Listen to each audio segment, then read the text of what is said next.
Is het je wel eens opgevallen dat er bruggen staan op onze eurobiljetten? En wist je dat die bruggen helemaal niet bestaan? Wat nou als ik je vertel dat deze bruggen wel degelijk bestaan? Hoewel, ze zijn nagebouwd op basis van de biljetten. Dit zijn de eurobruggen in Spijkenisse.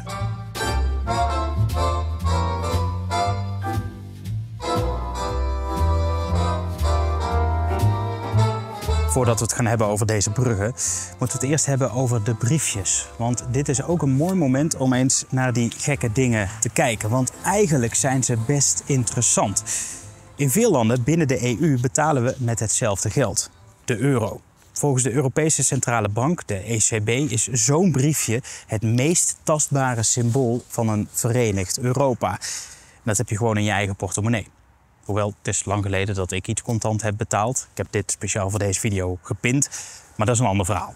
Nou, in het geval van de briefjes of biljetten is dat met 5, 10, 20, 50, 100, 200 en 500 euro.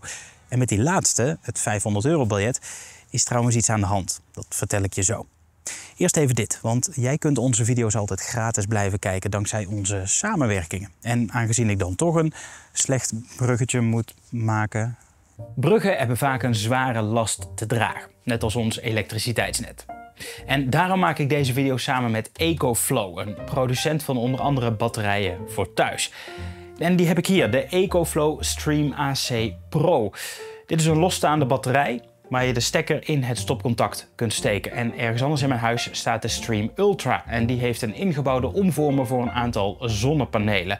Hij laat automatisch op wanneer je bijvoorbeeld energie van jouw zonnepanelen over hebt of wanneer de stroom het goedkoopste is. Nou, 's avonds kun je dan jouw eigen opgeslagen stroom weer gebruiken om bijvoorbeeld een serie te kijken of de wasmachine of vaatwasser te laten draaien. Nou, daarnaast werkt hij samen met verschillende P1-meters. Daar kun je alles bijhouden in de app. Hij heeft een noodstroomvoorziening en je kunt het naar wens uitbreiden, zodat je niet alles in één keer hoeft te kopen. Want het systeem is zo gemaakt dat je de batterijen kunt verdelen in je huis of zelfs je tuin, zodat het samen als één geheel werkt. Vandaar dit kleine formaat. En dat dus allemaal zonder moeilijke installaties of vaste contracten. Nou, ik gebruik ze nu zelf een tijdje en het bevalt heel goed. Check dus even de link in de beschrijving om verder te lezen en voor een mooie korting. Dank voor deze samenwerking. Laten jij en ik het eens hebben over cash geld.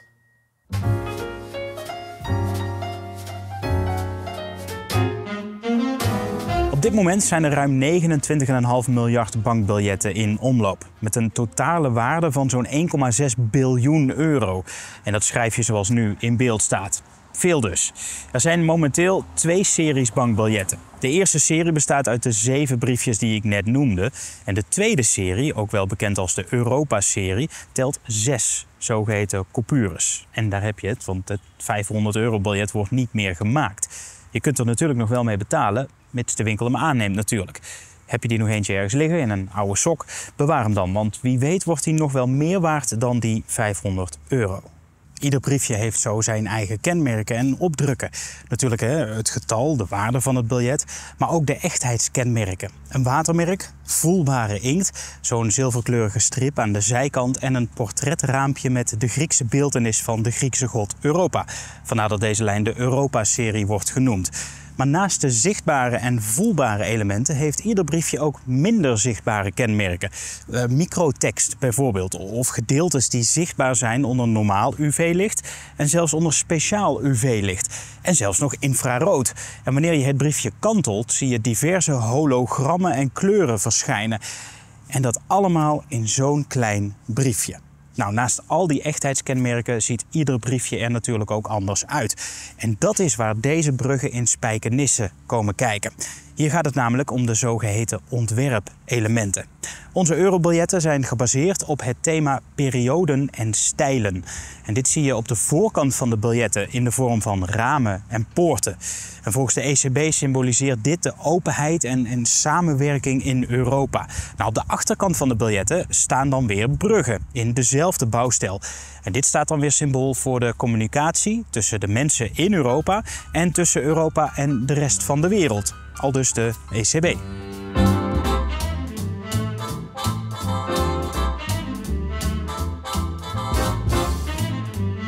Maar goed, wat wordt er nou bedoeld met die bouwstijlen? Want zoals ik in het begin al vertelde, deze ramen, poorten en bruggen bestaan helemaal niet. Het zijn elementen die speciaal voor deze biljetten bedacht zijn door de Oostenrijker Robert Kalina. Zijn ontwerp won in 1996 al een wedstrijd die was uitgeschreven voor ons nieuwe betaalmiddel.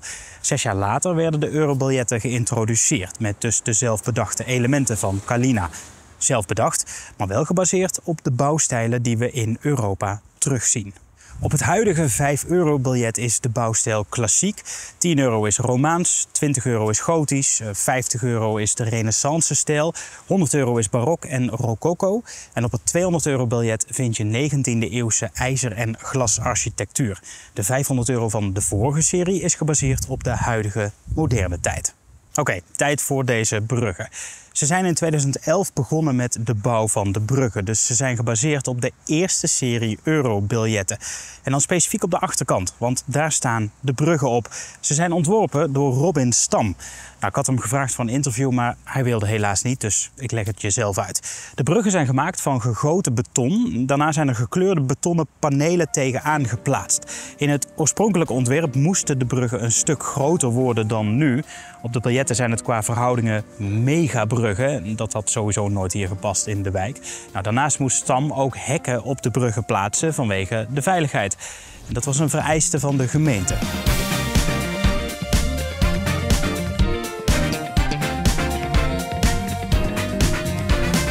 Maar waarom zou je dat doen? Dat is een goede vraag. De ontwerper van de biljetten wilde geen afbeeldingen van bestaande bruggen op de briefjes plaatsen, zodat ze niemand voor zouden trekken. Frankrijk blij als hun brug bij Millau erop gezet zou worden. Groot-Brittannië weer boos omdat hun befaamde Tower Bridge er niet op staat. Dus ja, eigenlijk is het logisch. En dat is leuk als ontwerper, want als iets gebaseerd is op iets wat er nog niet is, ja, dan zorg je er toch gewoon voor dat het er komt. Precies dat dacht Stam denk ik ook. Nou, Spijkenisse had een budget voor een kunstproject in de wijk De Elementen. Stam bedacht de bruggen en we hebben er dus 7.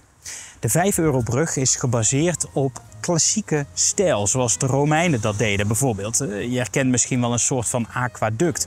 Grote bogen onder en steeds kleiner wordende bogen er bovenop. De 10-euro-brug is ongeveer dezelfde kleur als het biljet, met de herkenbare Romaanse boogconstructie. Een aantal ronde bogen met stevige staanders in het water. De 20-euro-brug heeft ook bogen, maar dan gotisch. En dat herken je aan de punt bovenin de boog.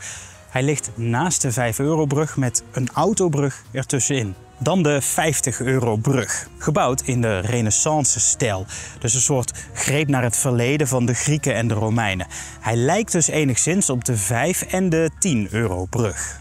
De 100-euro-brug is mooi groen in barokstijl. Dit staat voor emotie, een drama en beweging.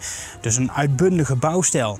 Nou, nu werkt het niet mee dat hij groen is, want hij valt daarmee wat weg in het landschap. Maar goed. De 200-euro-brug is dan weer knalgeel, gebaseerd op het ijzerwerk in de 19e eeuw. En dat herken je aan de staalconstructie. En dan de 500-euro-brug. Een unicum inmiddels, want het 500-briefje bestaat dus niet meer. Althans, het wordt niet meer uitgegeven door de ECB. Dit ontwerp is gebaseerd op de moderne architectuur, dus nu. Op het biljet staat een grote hangbrug met tuien. Die hebben ze in een soort mini-variant nagebouwd hier in Spijkenisse. En dat zijn alle 7 bruggen van onze eurobiljetten. Mooi toch?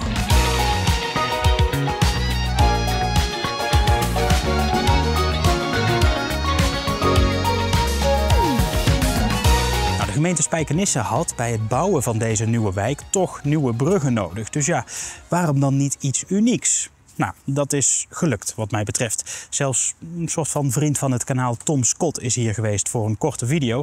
Dus dan heb je YouTube wel een beetje uitgespeeld, toch? Lekker bezig, Spijkenisse. Ik kon hier in Spijkenisse in ieder geval komen dankzij Oostendorp Autogroep. Dank daarvoor. En dank ook aan jou als jij lid bent geworden via weetjedatokweer.nl. Dan staat jouw naam nu in beeld. Enorm bedankt voor het kijken en ik zie je graag in de volgende.